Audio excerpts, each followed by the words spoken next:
Hello, and welcome, once again, to Frankly, Why Am I Here? Why are you here? Why is Walter still employed, having blown the entire location budget on his ever-expanding Labubu collection? Hey everybody, we're going to be looking at my Labubu collection. Up first we have the Frankly Labubu. Pretty rare. You might be able to get this for about $4. This is my Chinese Labubu, but to me it's just a Labubu. This is a sign of how Chinese my mind has become. Next we have a BD Bubu, a Star Wars tie-in for maybe about $7 if you're lucky. This is a Star Wars Darth Vader Buddha statue, gift for men, gift for husband, boyfriend, gift for him, nerdy Christmas, Darth Labubu. It ships from South Carolina, so keep that in mind. When you see $12.99 as the cost, you have to take shipping into account. We have a Frankly variant number 2 Labubu. This one has a catechism of modernism. He's got it in his hand there. This is a Lafufu. This is a Jabubu. This is my gay Labubu, and this is my other gay Labubu, and then this is the green one. Moving swiftly on from the insoluble conundrum of Walter's continued employment, I can tell you today that this is the part 4 of my attempt to explain to you the masterpiece of Pope St. Pius X, published in 1907 as Pascendi Dominici Gregis, translated as Feeding the Flock. What it was intended to do was combat the many errors of modernism, explain their causes, and of course provide their solution. Today we're going to look at what Pascendi said about the theology of modernism, about what the modernists do about religious belief in practice, and how it leads us to following the science. As you can see, Len is an enthusiastic science follower. He sports the intellectual spectacles.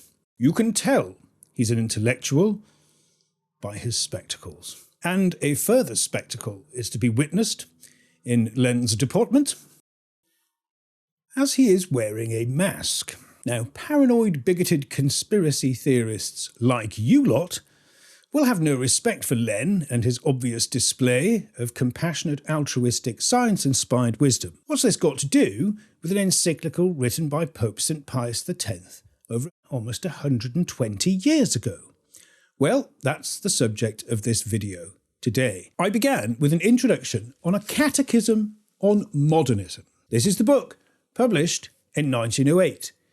It was a rendition of Pascendi in question and answer form, so this often difficult and rather challenging encyclical in its precise philosophical and metaphysical detail could be made more accessible to people like myself. And to you, of course, and it's freely available by Tan Books, which makes it very cheap, and practically everything Tan Books has published is a banger. And this, I would say, ranks amongst the first of them. So, one of the best books I've ever read about anything, to be honest. The Catechism on Modernism organises Pascendi into easy-to-digest chapters, but this one has a rather dry title, The Modernist as Theologian. What I've tried to do in this series is to show you how this, again, often challenging encyclical can explain and resolve a lot of the conundrums we face today. The crisis in church and state can be explained by looking into these pages, and not only in a superficial sense, but it will give you a profound philosophical and theological grounding, which will make you certain not only of your faith, but of the fact that it is not you, but the modern world which has indeed gone bonkers. And precisely how it's gone bonkers, well, we've all seen a fair bit of that in recent years, have we not? Pascendi deals with often complex subjects and ideas such as vital immanence, which is the idea that everything is reduced to nature, including the idea of the presence and reality of God, it being something that man is naturally inclined to believe in or seek in the world, thereby removing the divine nature of religion and relocating it in some murky unconscious process that is of course manifested through man's sentiments, his passions, his feelings, giving us a person-centred religion of sentiments. Now all this is very interesting if you want to know why the modern church now preaches the state religion of liberalism, which is all about the feelings of liberals, about how you ought to feel in their newly confected moral theology of naturalistic humanism. That's to say, of atheist concerns. Now, why do these atheist concerns seemingly have one thing in common, which is that they seem to be all destructive to the human interest in particular and in general? One of the reasons for this is because people have learned to follow the science as a sort of religion, and that unfortunately this path has led to ruin. There was the idea that religion was a sort of superstition from which men could awaken by use of their reason. They could be liberated. In fact, reason itself could become the object of worship, as it briefly was in the French Revolution. There was a cult of reason. The churches were reappropriated for this, and some kind of ridiculous ritual was emplaced in these churches, and it was quickly abandoned because nobody believed in it. There are other reasons, such as history, for refusing to be compelled to the belief in universal reason and man as its faithful arbiter, because his questionable track record tends to speak against his, shall we say, flattering conception of himself as a purely rational being, not least in his attempt to create a religion around this belief during the French Revolution. Now, from this, you get the idea that progress, socially and technologically, can lead us into a sort of liberation from these old superstitions. And from this idea, we get the belief in science. Now, of course, it is a curious situation as well to proceed from an idea of liberating man from superstition to be delivered into yet another, even worse, if you like, than the first. The science believers began, if you like, by replacing the worship of God with man. Why do they do that? Pascendi explains to you that the modernist idea is the idea that the world can be reduced to naturalistic explanations alone. If that's true, if even God is simply a function of a undirected, uniform set of laws of nature, then surely the study of those laws grants the highest wisdom. And this is the reason why science, it being, in the eyes of its worshippers, the complete assemblage of human knowledge about the nature of being and reality, this is the reason that science became the religion of modern man. And thereby following the science became, if you like, the new superstition. It is, in fact, effectively a form of elaborate self-worship. I cannot detail these reasons today because that would make for a very long and involuted video, but the way that science is produced is itself suspect these days, relying on the review of peers who commonly look like this. Or indeed peers like the curiously archaically named Sean O'Hegarty, who believes that we should give rights to computer programs, algorithms, or as he likes to term them, artificial intelligences, because it would be unethical not to do so. Yes, people like this are in the vanguard of modern science. Lol. Let's go back to the main theme of the video, which is the modernist as theologian. The chapter begins with a warning from over 100 years ago of what might befall us if we were to fall victim to this new superstitious cult of technological progress worship. The modernist theology, we learn, advances a religion which is entirely subordinate to science. The question posed in a catechism on modernism at the beginning of this chapter asks, what is the end in view for the modernist? And it says, the end to be attained is the conciliation of faith with science, always saving the primacy of science over faith. This is a problematic statement for God believers because, of course, science is ideally the study of nature and not simply the replication of your political friends' opinions in journals in deliberately impenetrable jargon to provide meaning for your otherwise barren existence. Of course, it's a rule set for creation, which was made by God, but science believers will have us believe that all that came out of nothing for no reason at all. It hardly sounds very scientific, but there it is. This section, the modernist as theologian, does deal with things like immanence and naturalism, which are concepts that you can get acquainted with quite easily by reading through a catechism on modernism And if you're interested as to precisely why these are errors, why the worship of science is an error, how it came about, how it's a natural product of the modernist mentality, then I would advise you to look at these chapters, especially chapter 3 in detail, the first 2 parts. But for the time being, what we're going to look at is what this belief produces. And my point in this video is to show to you how absurd the beliefs are and how dangerous and destructive they are when those beliefs are produced by science followers.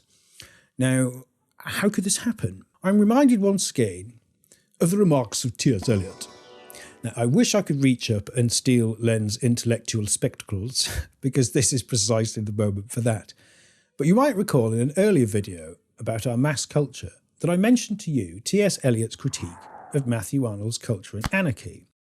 Matthew Arnold, who wrote in the middle of the 19th century, could foresee the increasing liberal democratization of our formerly Christian world, and he said that there would need to be some unifying principle that would be put in place to make things hold together, to make these societies work.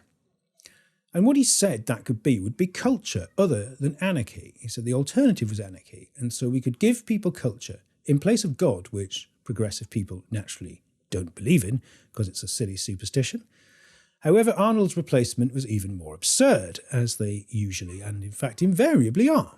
Eliot pointed out that this was ridiculous for one basic reason, that culture isn't God, that you can't simply take one thing that is different and pretend it's the same as another. This is basically a form of substitution that can never work. The same thing can be said for science and religion. There's a modern word for the worship of scientific processes as religious practice, and that's called scientism, the infusion of, if you like, the scientific method with religious fervour. It's a misplaced and disordered idea, of course, and it leads to disordered outcomes. In fact, it's disordered our entire society, and some of its most vehement adherents would disorder our entire world therewith. This is where we come to the World Economic Forum. Now, it might seem a curious leap to go straight from Pope St. Pius X to everyone's favourite Bond villain, Klaus Schwab, but here we are.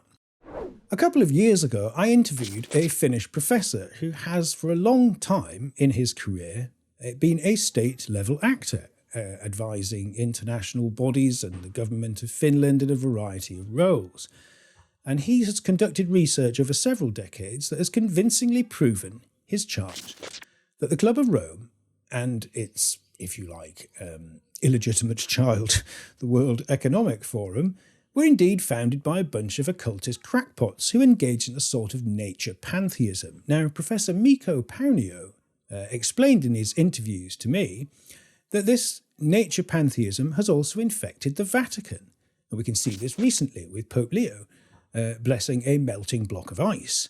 A bizarre spectacle which was staged in celebration of Laudato Si', which was Pope Francis's document on basically the new ecological theology of the new religion. It was to this that Professor Paunio referred the work of Pope Francis when he said that this nature pantheism, this form of, if you like, earth-worshipping paganism, had infected the modern Catholic Church as well as wider sections of society. He focused mainly on people like Aurelio Pecce, one of the founders of the Club of Rome, who claimed to have had some kind of vision witnessing a burning bush, and for some time had his headquarters in some kind of weirder New Age hippie outpost in a desert in America. He wasn't the only one. Professor Paunio convincingly demonstrated the occult beliefs of the people who sat behind positions of influence in the early stages, and indeed the current structures of the World Economic Forum and its representatives in various nations in Europe. He refers to them repeatedly as crackpots, and if you look at his article, which was first published on the Postil magazine, it contains some rather amusing caricatures which he had commissioned for this time, and I think that they are woefully underappreciated. Hopefully Walter can display a couple of them here, if he can get his fingers out of his fursuit in time to do so. Now, the people at the World Economic Forum will tell you that you need to follow their depopulationist, miserable insect-eating agenda because it's entirely scientific to do so. And also the Vatican tends to echo the depopulationist, misery doom cult of climate change, which of course has been abandoned by people like Bill Gates and Tony Blair, who now admit that there is no such doom impending for mankind, which was of course the chief means of selling us this kind of alarmist scam to deindustrialise our worlds and usher in a kind of biodigital hell. Which brings us swiftly along to the second point. We can all remember the heady days of following the science. Who could forget when the persecution of the sane arose from the near zealotic religious fervour with which novel injections and bizarre social rituals were enforced upon us so that our wealth could be transferred to billionaires, our civil society could collapse, our children's lives wrecked by being digitally repatterned on screens and producing horrific man-machine hybrids like the producer of these videos. Of course, it was all for the good. No, I mean, COVID-19 was a nightmare. If you're interested in a bit more theory about that, I did interview someone who is not a crackpot and actually has 2 degrees, which is why I call him Dr. David A. Hughes. He came up with the thesis of omniwar and said that COVID-19 was an attempt to usher in a kind of biodigital tyranny. But he said that the regime that preceded it was a sort of psychological and social warfare promulgated by formerly liberal governments in order to do so. I think his thesis quite sound. He's a sane man, and you can find his interview with me on LifeSite News if you care to see it. The reason why we got into this situation is because so many millions of people could be compelled to do these things by the science, the climate science, the COVID science, following the science. If you didn't follow the science, you were ignorant. If you didn't follow the science, you were one of those superstitious fools who believed in things like prudence and reality. As you can see, the most dangerous cults are always concerned with replacing the basis of reality, with replacing the basis of true belief, of facts, of actual reason, with irrational beliefs, which are almost always malicious and entirely destructive in their effects. And you can see that this is indeed a cult, but it's presented in the raiment of the cult of reason. Now, you remember the initial cult of reason, the French Revolution, ended with the deaths of more than 100,000 ordinary French people at the bare minimum, killing only around, I think it was around 1,100 aristocrats.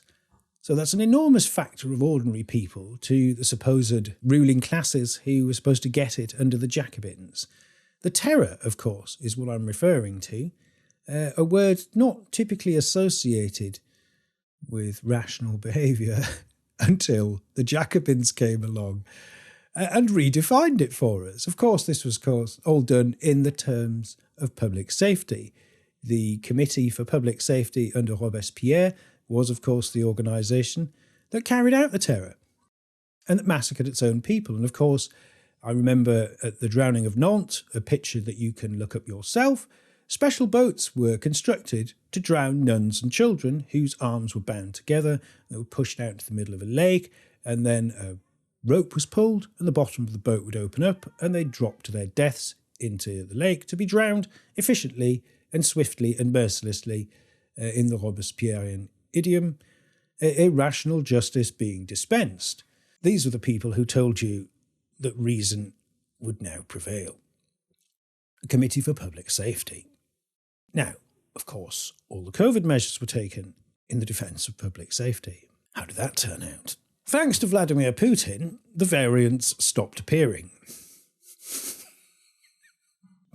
This is one of the many things that will undoubtedly be read out at my forthcoming show trial. I no longer care, obviously, and to be honest, being habituated to being in this shed is a bit like jail, only I've yet to hear Len utter the Shahada yet again. Another appeal for my immediate imprisonment. As you can see, the obvious dangers of treating science as a religion has led man to the very brink of disaster. If the COVID lunatics have got their way, then we might all be living in that biodigital tyranny today, but for the actions of the president of Russia.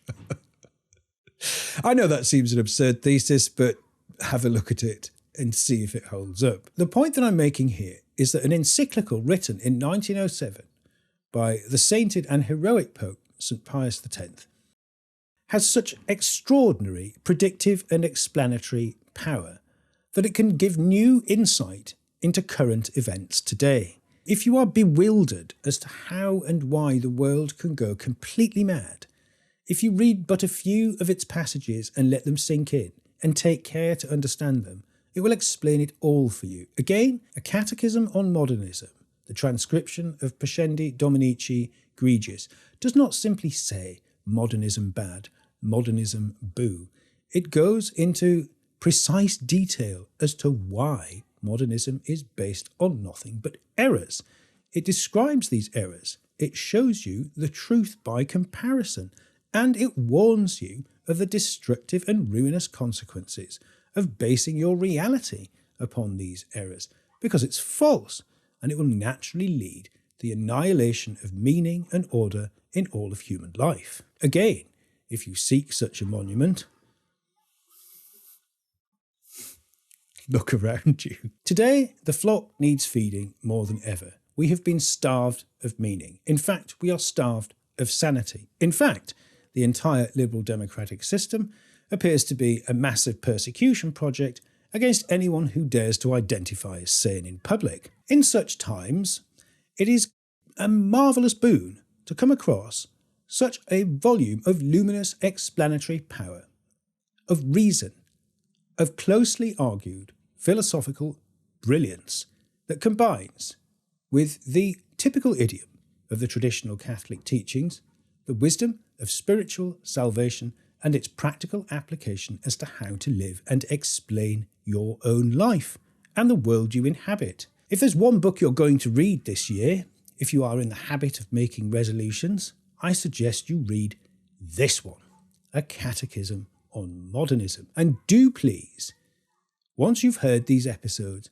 pick up the book at the accompanying chapter, see what sense you can make of it, and if you have any questions on that, please send them to me, and I will do my best to answer them. If you're wondering why we could get into a situation where some of the most shocking-looking people in the world assume a sense of total moral superiority and intellectual arrogance by commanding that you follow what they call the science, then today's episode is for you. Of course, these are the same kind of people who will tell you that the science of physiognomy is false, whilst at the same time resembling a gallery of depraved criminals.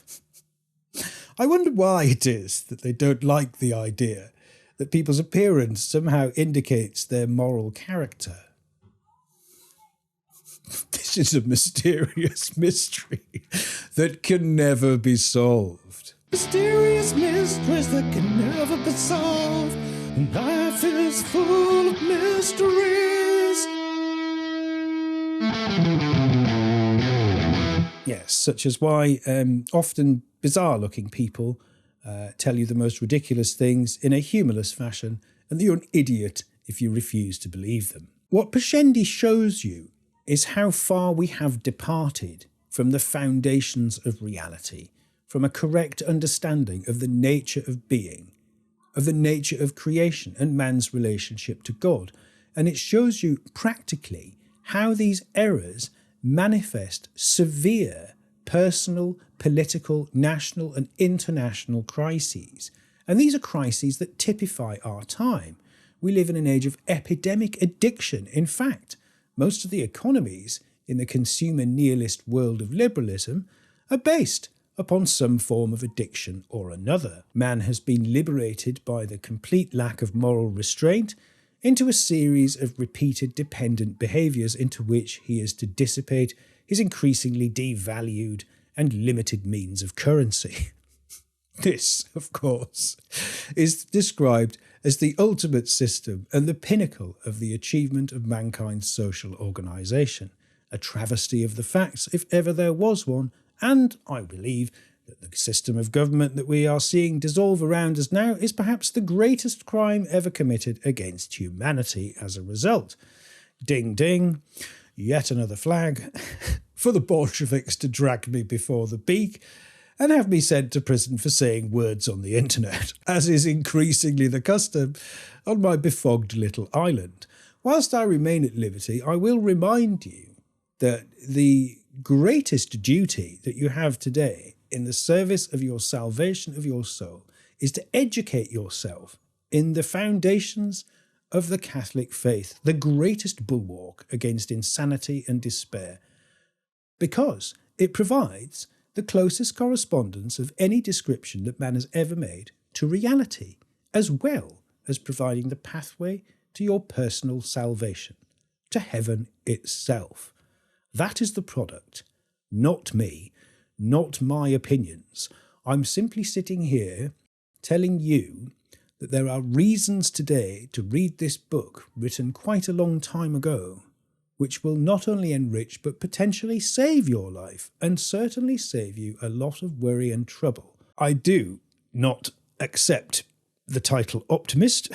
I will concede that we do live in a madhouse, but of course, just because you're in it, you don't have to be of it. If you would like to stay sane, which is the most sensible form of rebellion when you're surrounded by hysterical lunatics and people driven mad by a worldwide project of denationalising, third worldising economic nihilism and the promotion of a death cult as a form of human liberation, then I would suggest you immediately turn to the works of Pope St. Pius X in Pascendi and apprise yourself of the most profound understanding of the nature of being and reality ever committed to paper, in my experience. There will be more parts on Pascendi to come.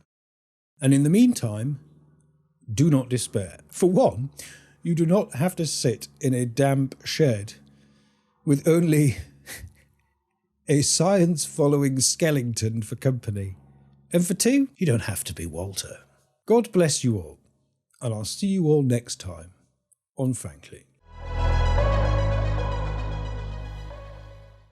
Hi everyone, this is John Henry Weston for LifeSite News. We hope you found this video insightful. For more content like this, be sure to check out the links in the description below. You can also follow us on social media to stay updated on the latest news concerning life, faith, family, and freedom. Thanks for watching, and may God bless you.